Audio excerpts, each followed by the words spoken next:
Good morning, happy Thursday, and welcome to the Thursday edition of Your Daily Manna, right here on the WSLM Radio Ministry Podcast, the voice of Sacrificial Lamb Ministries. It is May 9th, 2024, Pastor Vince here.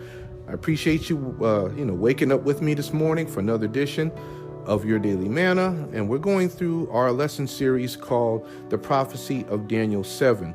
If this is your first time joining me here on the podcast, I welcome you. I hope you will continue to stay plugged in as we go through our series on Bible prophecy. You're welcome to join us every Saturday morning or every Sabbath morning at 7 o'clock a.m. Eastern Time for our program called Eyes on Prophecy, where we spend about 30 minutes or so together studying Bible prophecy. We are currently in our lesson series called The Mark of the Beast. Now, you may be saying, well, Pastor, I already know about the Mark of the Beast. I learned about it in my church, so forth and so on. Well, friend, I don't know what church you attend. I don't know who you are, but I do know that there are many people teaching on the Mark of the Beast. Not everybody's teaching the same thing. Not everybody's sharing the same information. And I'm just here to say that if you want to know what we are teaching on, if you want to understand from the Bible what we are teaching on here at Sacrificial Lamb Ministries through this podcast concerning the Mark of the Beast, I invite you to listen to the previous episodes on the Mark of the Beast. But I'm going to tell you, and I've been teaching on this for quite some time, even once you've gone through the lesson series on the Mark of the Beast, you will not really fully understand what the Mark of the Beast is all about until you've gone through the previous lessons. So I'm just going to tell you really quick before I move through this episode today with our current material.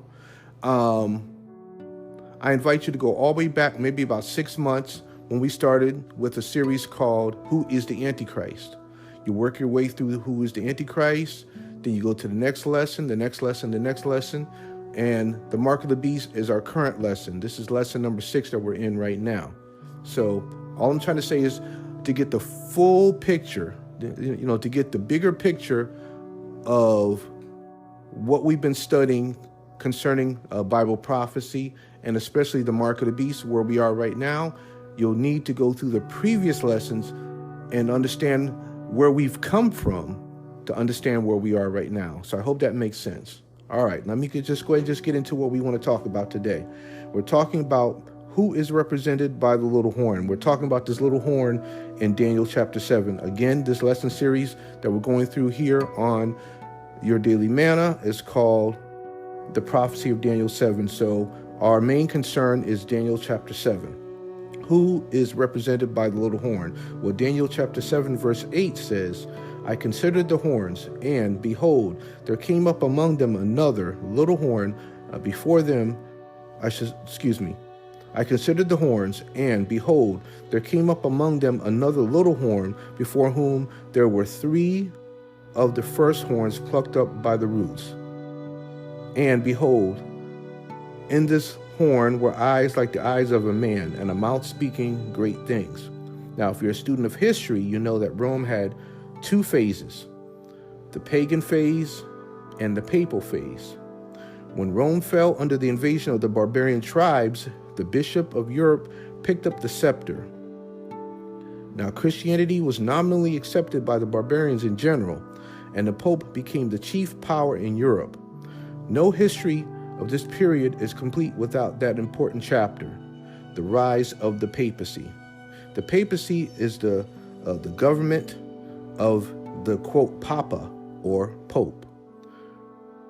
For more than 1,200 years, the threads of European history were interwoven with those of the papacy. So I just want to make a point here. Right now, you're hearing me speak about the papacy, and you're saying to yourself, well, what does the papacy have to do with all this? I don't understand. Well, this is why I say you have to go back to the previous teachings to understand why we're even talking about the papacy right now. So like I said, you can't listen to just this one episode and think, oh, okay, I know everything about Bible prophecy. I understand what he means when he's talking about the papacy. No, you have to understand where we've come from to understand where we are right now. That's what studying Bible prophecy is all about. You can't just listen to one episode or just take one piece of information and just run with it. No, you need to understand where we've come from to understand where we are right now.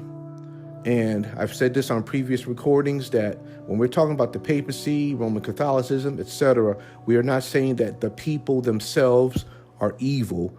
What we want you to understand is that Satan is working through this religious system to carry out his agenda. Okay, I've said that numerous times, and for those who are listening to this episode for the first time, who are listening to me say this for the first time, I just want to put that out there once again. Okay, let's continue talking about this little horn. There are 10 characteristics. I need you to jot these down if you wish. I invite you to jot down these 10 characteristics. We're not going to go through all 10 this morning. I want to take a look at the first 2 characteristics of this little horn. The first one, it came up among the 10 horns. Once again, it came up among the 10 horns. I just read to you earlier, Daniel chapter 7, verse 8. I'll read a portion of it again. Daniel chapter 7, verse 8 says, I considered the horns, and behold, there came up among them another little horn. Now the little horn was to come up among the 10 horns. This power must come up in Europe, or at least in that region. The papacy arose with its seat at Rome itself. The second characteristic, it came up after them. Daniel 7:24 says, and the 10 horns out of this kingdom are 10 kings, that shall arise, and another shall rise after them. It was evident that the little horn was to come up after the 10 horns, as the papacy did so. The roots of the papacy were there, but it rose to power and prominence after Rome's division. So those are 2 of the 10 that we're going to look at today. We're going to continue looking at these 10 characteristics tomorrow to get a better understanding of this little horn in Daniel 7. Friend, it is important that when we're studying Bible prophecy, we have to look at the historical events. And the Bible points to those historical events to show us that those events occurred prophetically, if that makes sense. Those events that have occurred throughout our history are all part of Bible prophecy. These things occurred for a reason. And the Bible is helping us to understand why these events occurred.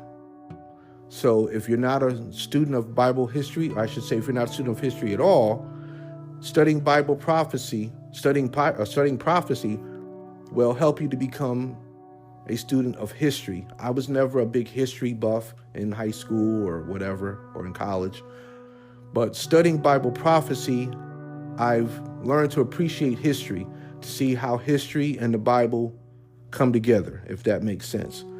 So please join me tomorrow for more of Your Daily Manna as we continue our study on the prophecy of Daniel 7. We're talking about this little horn. We're looking at the 10 characteristics, and we'll get into more of the characteristics tomorrow by God's grace. Until tomorrow, have a great day. Be blessed.